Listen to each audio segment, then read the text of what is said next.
Anak ko, binilan kita ng bagong cellphone. Di ba gusto mo to? Oh, thank you po, Nay. Magagamit ko po to sa school. Nay, meron din po ba ako? Anak, sa susunod ka na lang, ha?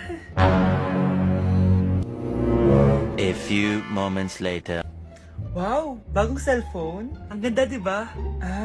Pwedeng patingin? Sige ate, oh! Paborito ka talaga ni nanay, no? Deserve mo naman. Salamat, ate! Deserve mo din to. Ate, ba't mo ginawa yun? Eto ang tatandaan mo. Ako ang magiging paborito ni nanay.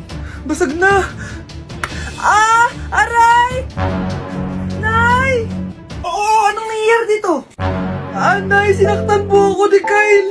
Totoo ba to, Kyle? Nay, hindi po. Binasag niya nga po yung cellphone ko eh. Hindi po totoo yan, Nay. Sinungaling ka. Kyle, anong nangyayari sa'yo? Lumalaki na ata ulo mo. Nay, may kailangan kang marinig.